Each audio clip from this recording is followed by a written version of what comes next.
Yes, I grew up playing the violin. I asked for a violin for my fourth birthday, and I just saw like a vision of an orchestra in my head, and I asked for a violin, and I started playing. And I thought for a long time that I was going to be a professional violinist, and then in around high school, I wasn't allowed to play sports or cook because I couldn't injure my fingers. So I rebelled and I joined a rock band. I started singing in a rock band, playing guitar, playing sports, and it's a very long story. I have about 9 lives before this. So yeah, basically acting came into play when I was working in a corporate. I was working in publishing.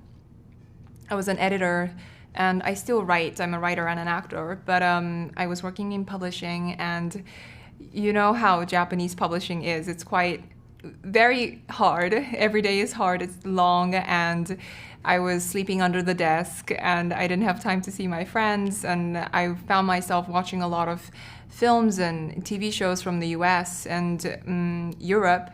And it was a time when Grey's Anatomy came out, and I was renting one episode a night, watching it around 2 a.m. to recharge from work. And I saw Sandra Oh, and I realized, oh, this is a job that Asian people can do in America. And her artistry was incredible. I was just sort of rewind and watch her little bits of her performances, and I thought, maybe I want to try this. And I took a summer break from work, and I did a New York acting workshop for like 5 days in New York. And I came back and said to my parents, Mom, Dad, sorry, I'm going to be an actor. Yeah.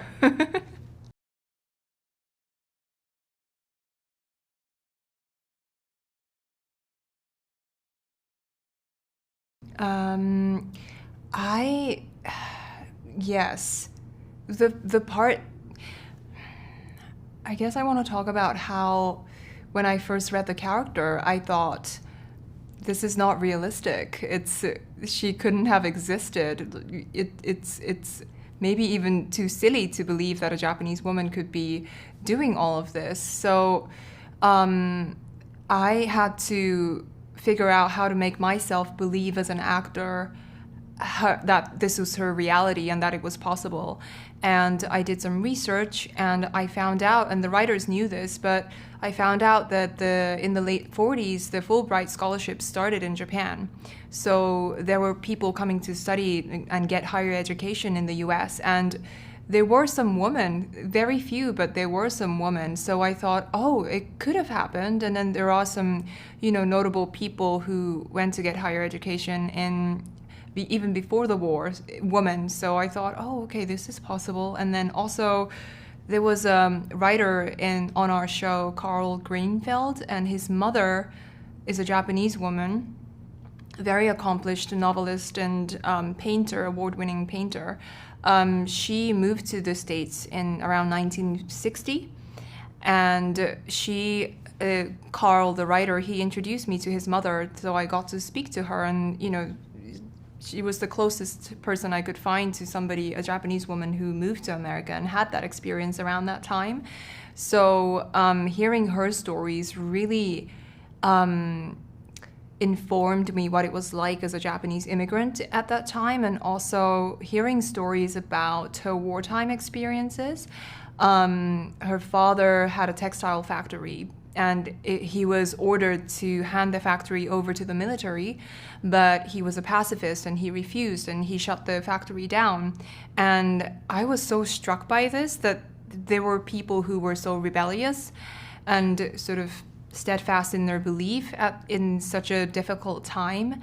And she came from somebody like this, like a father like this woman I was speaking to. And I thought to myself, well, Keiko is an anomaly. She's a special person to be able to, dream so big and to, take action on what she wants to do. And she must have come from, somebody like this woman's father, who stood up for what was right and what he believed in, and also probably was a feminist and encouraged her to, get an education. So all these things came together in my research, and I was able to say, yes, this is like a fully realized person that I can play.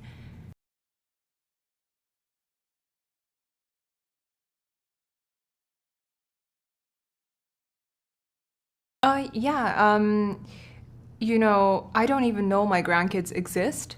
So, yeah, that was kind of the interesting thing because we play characters that are just discovering the monsters, and I also don't know that my grandkids exist. So, in a way, I would, of course, read the scripts to understand what the episodes were about and what the overarching themes were about. But in order to play my own character, I didn't really take into account what the other timeline was doing, or what was the other thing? Yes, it was just really about creating characters and moments in the 1950s that were so powerful that would reverberate into the modern storyline.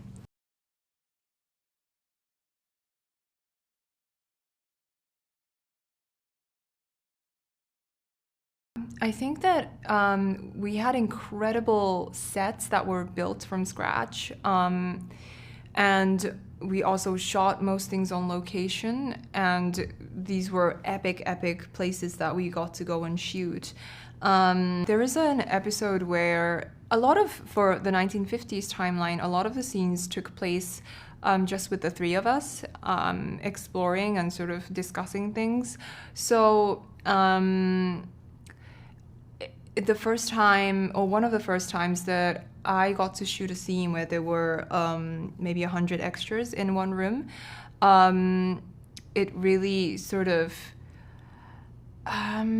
helped me understand even more, because the extras are also acting with you and responding to you as this Japanese woman in the 1950s. So the way I enter a room and the way all the extras react to it really gave me something so much to work off of and imagine what this woman's day-to-day was like in America. So that really helped. And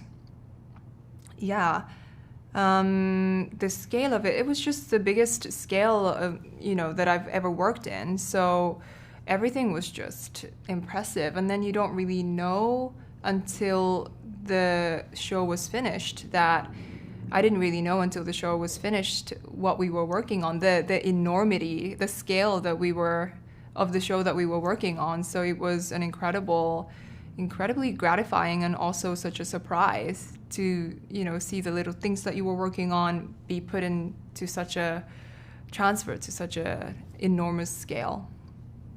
Thank you for your time. I appreciate